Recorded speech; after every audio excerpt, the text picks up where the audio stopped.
आज की चर्चा महाराष्ट्र की राजनीति के बाहुबली कहे जाने वाले एकनाथ शिंदे पर। जी हाँ, वही शिंदे साहब जिन्होंने राजनीति में दोस्ती का नया मॉडल पेश किया है। नाम दिया गया है सत्ता का जुगाड़।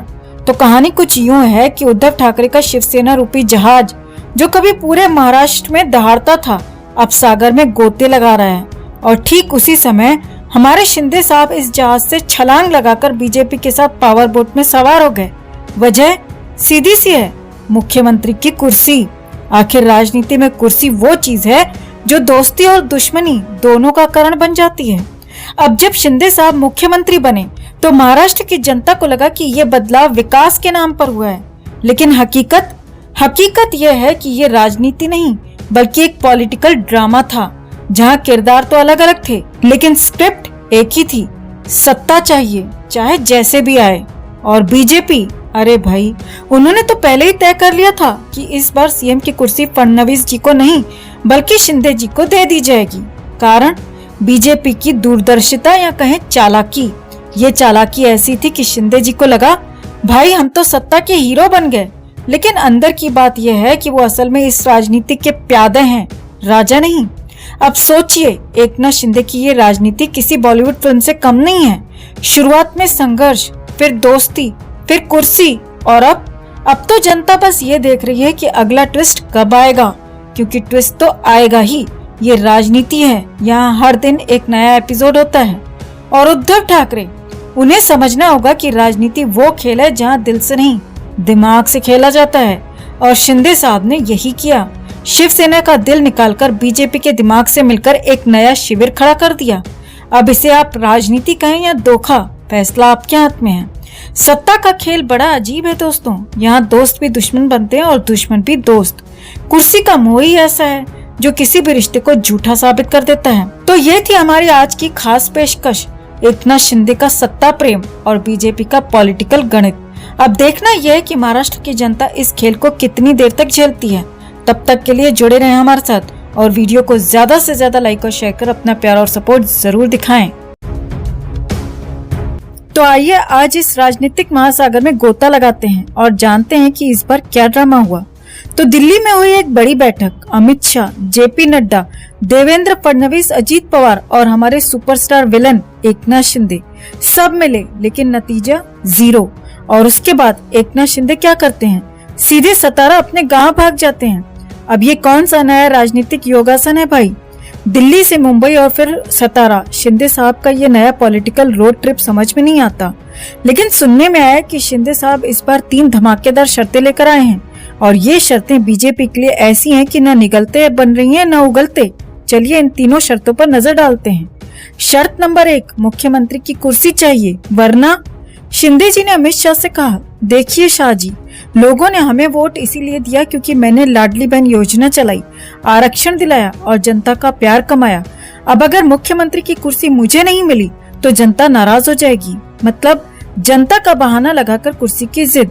ये वही बात हो गई जैसे क्रिकेट मैच में पानी पिलाने वाला कह दे कि जीत मेरे पानी के कारण हुई।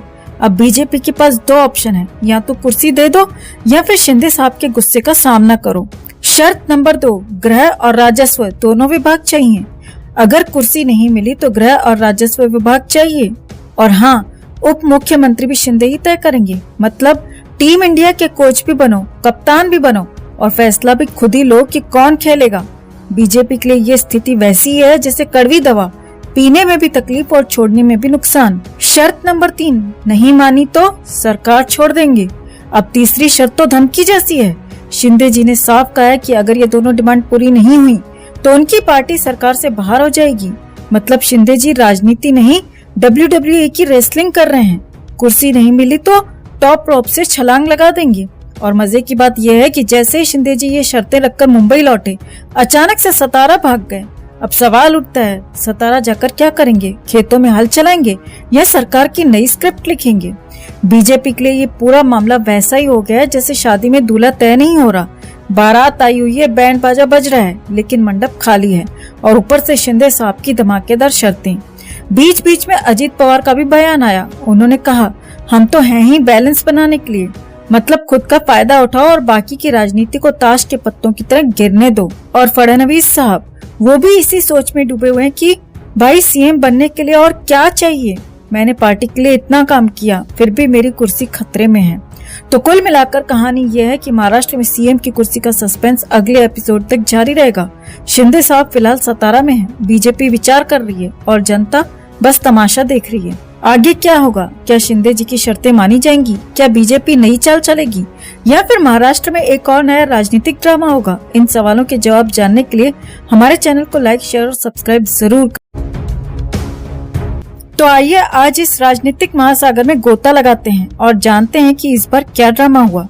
तो दिल्ली में हुई एक बड़ी बैठक। अमित शाह, जेपी नड्डा, देवेंद्र फडणवीस, अजीत पवार और हमारे सुपरस्टार विलन एकनाथ शिंदे सब मिले, लेकिन नतीजा जीरो। और उसके बाद एकनाथ शिंदे क्या करते हैं? सीधे सतारा अपने गांव भाग जाते हैं। अब ये कौन सा नया राजनीतिक योगासन है भाई? दिल्ली से मुंबई और फिर सतारा। शिंदे साहब का ये नया पॉलिटिकल रोड ट्रिप समझ में नहीं आता, लेकिन सुनने में आया कि शिंदे साहब इस बार 3 धमाकेदार शर्तें लेकर आए हैं और ये शर्तें बीजेपी के लिए ऐसी हैं कि न निगलते बन रही हैं न उगलते। चलिए इन तीनों शर्तों पर नजर डालते हैं। शर्त नंबर 1, मुख्यमंत्री की कुर्सी चाहिए, वरना शिंदे जी ने अमित शाह से कहा, देखिए शाह जी, लोगों ने हमें वोट इसीलिए दिया क्योंकि मैंने लाडली बहन योजना चलाई, आरक्षण दिलाया और जनता का प्यार कमाया। अब अगर मुख्यमंत्री की कुर्सी मुझे नहीं मिली तो जनता नाराज हो जाएगी। मतलब जनता का बहाना लगाकर कुर्सी की जिद। ये वही बात हो गई जैसे क्रिकेट मैच में पानी पिलाने वाला कह दे कि जीत मेरे पानी के कारण हुई। अब बीजेपी के पास 2 ऑप्शन है, या तो कुर्सी दे दो या फिर शिंदे साहब के गुस्से का सामना करो। शर्त नंबर 2, गृह और राजस्व दोनों विभाग चाहिए। अगर कुर्सी नहीं मिली तो गृह और राजस्व विभाग चाहिए। और हाँ, उप मुख्यमंत्री भी शिंदे ही तय करेंगे। मतलब टीम इंडिया के कोच भी बनो, कप्तान भी बनो और फैसला भी खुद ही लो कि कौन खेलेगा। बीजेपी के लिए ये स्थिति वैसी है जैसे कड़वी दवा, पीने में भी तकलीफ और छोड़ने में भी नुकसान। शर्त नंबर 3, नहीं मानी तो सरकार छोड़ देंगे। अब तीसरी शर्त तो धमकी जैसी है। शिंदे जी ने साफ कहा है कि अगर ये दोनों डिमांड पूरी नहीं हुई तो उनकी पार्टी सरकार से बाहर हो जाएगी। मतलब शिंदे जी राजनीति नहीं, WWE की रेसलिंग कर रहे हैं। कुर्सी नहीं मिली तो टॉप रोप से छलांग लगा देंगे। और मजे की बात यह है कि जैसे ही शिंदे जी ये शर्तें लगकर मुंबई लौटे, अचानक से सतारा भाग गए। अब सवाल उठता है, सतारा जाकर क्या करेंगे? खेतों में हल चलाएंगे या सरकार की नई स्क्रिप्ट लिखेंगे? बीजेपी के लिए ये पूरा मामला वैसा ही हो गया है जैसे शादी में दूल्हा तय नहीं हो रहा, बारात आई हुई है, बैंड बाजा बज रहा है, लेकिन मंडप खाली है और ऊपर से शिंदे साहब की धमाकेदार शर्तें। बीच बीच में अजीत पवार का भी बयान आया। उन्होंने कहा, हम तो हैं ही बैलेंस बनाने के लिए, मतलब खुद का फायदा उठाओ और बाकी की राजनीति को ताश के पत्तों की तरह गिरने दो। और फडणवीस साहब वो भी इसी सोच में डूबे हुए हैं कि भाई सीएम बनने के लिए और क्या चाहिए? मैंने पार्टी के लिए इतना काम किया, फिर भी मेरी कुर्सी खतरे में है। तो कुल मिलाकर कहानी यह है कि महाराष्ट्र में सीएम की कुर्सी का सस्पेंस अगले एपिसोड तक जारी रहेगा। शिंदे साहब फिलहाल सतारा में हैं, बीजेपी विचार कर रही है और जनता बस तमाशा देख रही है। आगे क्या होगा? क्या शिंदे जी की शर्तें मानी जाएंगी? क्या बीजेपी नई चाल चलेगी या फिर महाराष्ट्र में एक और नया राजनीतिक ड्रामा होगा? इन सवालों के जवाब जानने के लिए हमारे चैनल को लाइक, शेयर और सब्सक्राइब जरूर